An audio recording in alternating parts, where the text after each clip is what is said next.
Good afternoon and welcome to the COVID-19 update on Channels Television. I'm Millicent Walker. Here are some of the highlights this hour.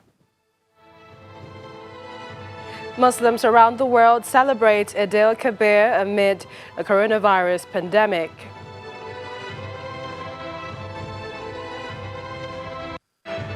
Federal Ministry of Environment collaborates with Ministry of Education to decontaminate all Unity schools and examination centers ahead of resumption date.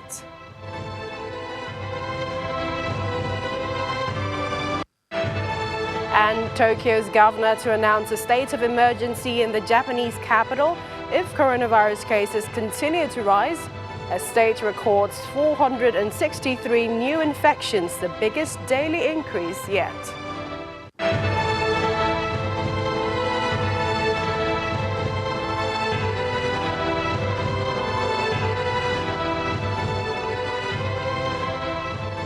Happy Eid al-Kabir celebrations to Muslims here in Nigeria and around the world. Eid al-Kabir is celebrated worldwide each year and is the second of two major Muslim holidays. It is the holiday that marks the end of the Hajj season or pilgrimage season. World over, activities are being observed in the age of social distancing with low-key celebrations advised by governments around the world due to the dangers posed by the coronavirus pandemic. Nigeria's president, in his message to Muslims across the country, calls on all Nigerians to continue to exercise patience and understanding over the inconveniences experienced due to the measures taken to contain the spread of COVID-19. He admitted that the outbreak of coronavirus has had devastating adverse impact on citizens' social, economic and spiritual lives, but that the government will continue to provide economic reliefs to minimize the hardship. On Wednesday, the Enugu State governor urged its citizens to keep calm, mindful of the dangers posed by unnecessary travels.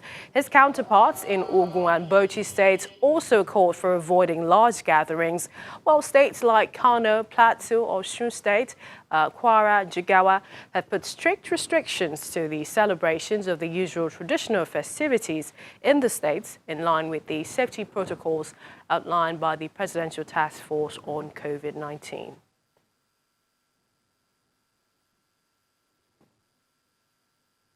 The Nigeria Center for Disease Control, NCDC, last night reported 481 new confirmed cases and 5 deaths. Till date, 42,689 cases have been confirmed, 19,270 cases have been discharged, and 878 deaths have been recorded in 36 states and the Federal Capital Territory. Of the 481 new cases reported from 14 states, the FCT recorded the highest number with 96, putting its total confirmed cases at about 3,710.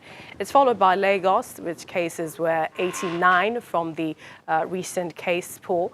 Plateau recorded 68, Ogun 49, Edo 44, Rivers 43, Oyo 25, 23 in Osun, 15 in Delta, 11 in Enugu, 7 in Kano, 7 also in Kaduna, while Bauchi recorded 2, Bayelsa 1, Yobe 1 as well.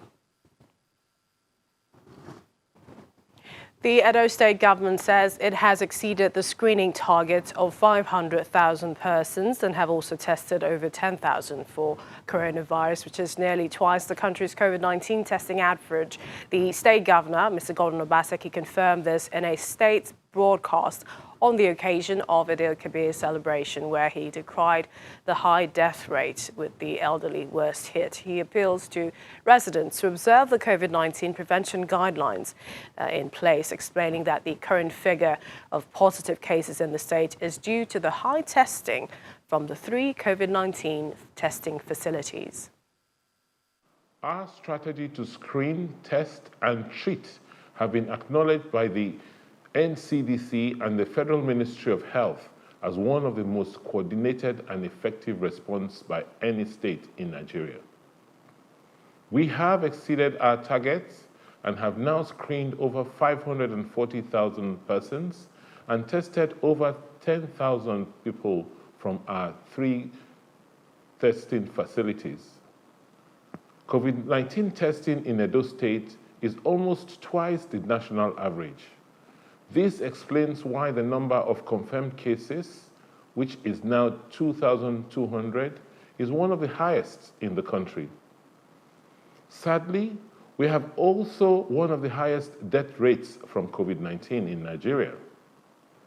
Unfortunately, 75% of those who have died from COVID-19 in Edo are older citizens. This mortality rate is of serious concern to the state government because many of these deaths could have been prevented if citizens adhered to COVID-19 prevention regulations. And from the south-south, we go over to the southeast, and this is on the state's response in Enugu State. We understand the cases overview show 18 people have died since the virus outbreak, while 425 have recovered from the total confirmed cases, which today stands at 801. We have Dr. Obi Ikechukwu, an associate professor of public health medicine, also the commissioner of health in Enugu State. He joins us on the program via Skype. Thank you for joining us at this time. How much is Enugu State testing? Okay, Millicent, I think when you say how much is Enugu State testing, we're testing as much as we can because recently testing in Enugu State was that we were collecting samples and then we were taking the samples to other reference laboratories. Recently, we started testing with the gene expert testing that is now available at UNTH. And only recently, also a few days ago, the NCDC also activated the MCR-PCR laboratory in Enugu at the UNTH also. So for now, about the total number of samples that have been taken for Enugu, about 3,608 samples that have been taken. I will tell you that it's not all of them that the results have come back, but since we have started testing with the gene expert and also with the MCR-PCR in our Federal Teaching Hospital, UNTH, we are ramping up our testing, and then I'm sure that very soon we will be all out to be doing testing as much as we can. How much is community testing do you plan to go into communities to also test as many people as possible, seeing as testing is one of the major priorities for locating the virus? How much of that is in the works? In the works right now, as is clear in our incident action plan, is that we are setting up to have sample collection sites in all our local government areas. That is what we have in our incident action plan, and we are working very hard towards making that happen, making that possible. So once that is in place, we'll be able to collect samples in all our LGAs, and these samples can now be transported to our central testing in the Federal Teaching Hospital. So community testing is getting very close to happening in Enugu State. All right, we're also told that most people who fall sick with COVID-19 will experience mild to moderate symptoms, and some may even recover without special treatment. What's the nature of those currently in admission in the state? Oh, for Enugu, we have admitted everyone. We have admitted those who are mild to moderate cases, and we have also admitted severe cases. We have 4 isolation and treatment centers, and 2 of the isolation and treatment centers are located in teaching hospitals in the state, one in the Federal Teaching Hospital, UNTH, and the other one in the state teaching hospital called Enugu State University Teaching Hospital, Park Lane. So a lot of our severe cases are actually treated at the isolation and treatment centers in the teaching hospitals. But mild and moderate cases we also admit, and we admit them in our isolation and treatment center at Nsukka, and also at our isolation and treatment center at the diagnostic center in Enugu State. So we are admitting mild to moderate and also severe cases. And incidentally, we have also started to provide some home-based care also for patients who we find suitable for this type of care, especially those who have the facilities to be able to completely isolate themselves. Then we are doing some home-based treatment for them also in Enugu. All right, we continue to wish yourself and the state government the best as we contain the virus. Thank you for joining us, Dr. Obi Ikechukwu, Associate Professor, Public Health Medicine, Commissioner of Health, Enugu State. Thank you for joining us. Thank you for having me. Now, ahead of the reopening of secondary schools for exit students nationwide, the Federal Ministry of Environment, in collaboration with the Ministry of Education, is embarking on decontamination of all Unity colleges and also examination centers across the country. The Minister of Environment made the disclosure at a news conference in Kaduna. This system will protect the health of learners and their caregivers at all educational levels, and as well as assure parents of the safety and well-being of their wards. Starting with the federal government colleges, those that we call the Unity schools, and then some of the schools that host the senior certificate examinations, numbering about 19,000 nationwide.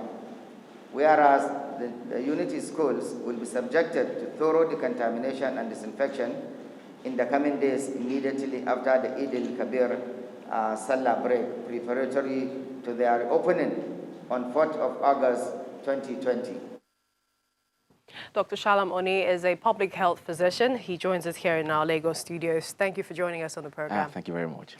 So how often or how regular should this decontamination be in light with what we know about the virus? Well, it depends on the capacity. Really, fortnightly is not bad. At worst, once in a month. And this is apart from the school resumption. What should people do in their homes as well? Well, the home decontamination should continue. Every family should have that process, that protocol where you use 0.1% chlorine, to decontaminate surfaces in the house, door handles, door handles, and things like that. So that one should also continue at home as the kids prepare to resume. Okay, let's talk about some of the non-pharmaceutical measures. It's a public holiday yesterday in Nigeria, today, and we're seeing a lot of people moving around, happy, relaxed, and we also have this virus protocols and, wearing the face mask. Some people are tired of wearing the face mask. Physical distancing measures. First, the face mask. I see you have a number of face masks with you. Exactly. What do they mean and how do they keep the virus at bay? Well, we're talking about non-pharmaceutical interventions. We're talking about the personal protective measures where the face masking comes into category. We also have the environmental area and the surfacing. Then we have social or physical distancing. Then we have travel restrictions. These are the four principal areas of non-pharmaceutical intervention. Now, for this festive period, well, I've seen people, walking around, without face masks, some sagging it, some not using at all, and things like that. By and large, for me, I still think it's fair enough. Some people still go around with a face mask, still observe the protocols. But then I think the enforcement should increase from the side of the government, because what we've been doing is that we've been hearing that, if you don't wear face mask, there are penalties and things like that. But so far, I've not seen anyone being penalized, But then, like the Lagos State government rightly said, everyone should calm down, don't lose your head, use face mask, especially the cloth face mask, in non-medical settings. Then maintain physical and social distance. The urge to want to associate in this season is very high, but we must not lose our head. We must continue. We must use, our PPEs. Then also we must ensure that we limit travels as much as possible. People want to travel. If they want to travel, but then we must, restrict that urge. Make a call. Video call to your loved ones, send them messages for now, just for the sake of this season. So for me, I think that's what we must keep on doing as far as non-pharmaceutical intervention is concerned. Okay. Donning and, removing the face mask. Tell us about that briefly. We have two types of face masks. We have the non-medical and the medical. The non-medical is the cloth face mask, which is expected for everyone to use, those who are not in the medical settings. In using your face mask, you're supposed to, first of all, pick up a face mask. You first of all identify it, whether it's dirty or not. If it's dirty, you discard. If it's not dirty, you pick it up. Now, when you pick it up with the band, with the loop. Then you place your hand this way. Look at where the nose is, the nasal area, because you make contact with your nose, make contact with your mouth, and it must cover your chin. So look at it. I put it on like this. is how to put on your face mask. And whenever you are using your face mask, if you make a contact with the face mask, you are supposed to go and wash your hand, or use sanitizer. Now, when you are removing your face mask, it's the same approach. You remove it like this, pull it away from you. Not just, people do this a lot. They just flung it open and say, no, you're going to splash it, yourself. Okay. So this is a procedure. And once you remove it, you take it away from you, you put it in a seed bag where it can be, washed with a reusable one. Then you go and wash your hand. But before you even remove, you wash your hands so you don't get yourself contaminated. These are things you must do. Either you're wearing the surgical, the respirator, or the cloth face mask. These are things you must keep on doing to ensure you are there. Thank you so much, Dr. Shalom Oni, public health physician. Thank you for joining us on the program. We have more of the COVID-19 updates when we return. Stay with us.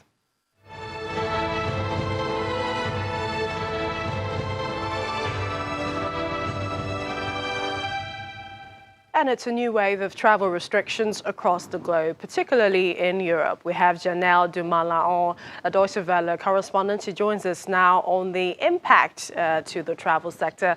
Hi, Janelle. So it's just weeks after having reopened its borders to one another. However, the freedom to travel within Europe is seeing some fresh curbs. Why is this? Well, now that there are fears of a second wave of coronavirus rolling around Europe, it's reignited this discussion around fresh lockdowns and restrictions. So you basically had the situation for a while in Europe where people had this renewed freedom to travel within the continent. But that led to fears that holidaymakers were dragging the coronavirus with them to and from their home countries. So in a way, we're seeing fresh restrictions because older restrictions were lifted. But of course, it doesn't look the same way all across the board within Europe. Germany is calling for mandatory testing, for example, for travelers that are coming from areas deemed risky, while Greece wants to see negative tests from arrivals from Bulgaria and Romania. And you also have the likes of the UK that is starting to impose again 14-day quarantines for people coming from Luxembourg and Spain, which of course itself is seeing an uptick in infections. Yesterday marked a post-lockdown record for the country with 2,789 new infections, the most since mid-May. But especially Spain has been badly affected by these travel restrictions. Is a country, as a country that heavily relies on its tourism, what kind of impact are we seeing? Basically, what happened was when the UK announced these new quarantine rules, you basically had a wave of British tourists canceling their holidays, saying that they would be not able to afford to stay at home to isolate for 2 more weeks just after having come from holiday. Now, because of that, for example, the biggest travel firm in Europe, TUI, canceled its flights between Spain and the UK. You have the likes of Jet2, which is a low-cost leisure carrier, reaching out to its clients who are currently in the Canary Islands, saying, look, you have to cut your holiday short or risk finding your own way back home. Now, this is important because Britain is the biggest source for Spanish tourists, just followed by Germany. And all that money that they're going to spend in the hotels, the restaurants, the bars, Spain just isn't going to see that anymore. While the tourism and travel sector and the hospitality industry is suffering all across the board in Europe, it's fair to say that nowhere is harder hit than Spain. Walk us through what's happening. The European aviation sector has been dealt a special blow from airlines to airplane makers. It's wholesale misery all across the sector indeed, starting with European plane maker Airbus, who just yesterday posted a 1.9 billion euro loss in terms of its quarterly figures. It also said that it has to cut 1/10 of its workforce. Lufthansa, Germany's flagship carrier, had to be saved by state aid to the tune of 6 billion euros. But of course, its future business will depend on whether it's able to shift its profit center from business travelers to tourists, which of course is difficult at this time as all travel remains fraught. those are just some of the experiences that the big companies are experiencing, but smaller companies are affected as well. You have Iceland Air announcing that it's laying off all its flight attendants and that the pilots will have to pick up the slack, meaning that if you are a pilot for Iceland Air and you are not currently flying, you may be called upon to serve as crew. Now, that sounds like a strange and quirky story at this time, but it's just one further indicator of how troubled this industry has become. All right, Janelle Duma-Laon, Deutsche Welle correspondent, always a pleasure talking to you. Thank you. Continue to keep safe. Now, coronavirus cases are on the rise in Japan, which reported 1,305 new infections, a daily record for the second straight day. This is on Thursday. Tokyo's governor has said a state of emergency may need to be declared in the Japanese capital if cases continue to rise. Despite this, the chief cabinet secretary says it is not necessary for the government to reimpose a nationwide state of emergency at this point. Here's more details in our global update report. Japan says it recorded at least 1,305 new coronavirus cases, a record daily increase for the second consecutive day. Tokyo's governor has said a state of emergency may need to be declared in the Japanese capital if cases continue to rise. Vietnam reported 45 new coronavirus infections in the city of Da Nang, the single biggest rise in cases since the start of its outbreak. It has also confirmed the first death from the virus. The country had had extraordinary success in keeping the virus out after shutting its borders early and imposing strict quarantine and contact tracing. But a new outbreak in Da Nang, a tourist city on the central coast, has caused alarm, as the origin has not yet been identified. The president of the Philippines has extended lockdown restrictions in the capital Manila, saying they will remain in place until mid-August. President Rodrigo Duterte made the announcement in a televised address that was pre-recorded and released on Friday. He is also promising free vaccines if they became available, prioritizing first the poor and then the middle class, police and military personnel. Brazilian President Jair Bolsonaro has said he was taking antibiotics to deal with an infection that left him feeling weak, chuckling in an online video about a mold in his lungs after he left isolation due to a coronavirus infection. The president tested positive for coronavirus on July the 7th, but has since been given the all clear. However, his wife, First Lady Michelle Bolsonaro, has tested positive for the virus.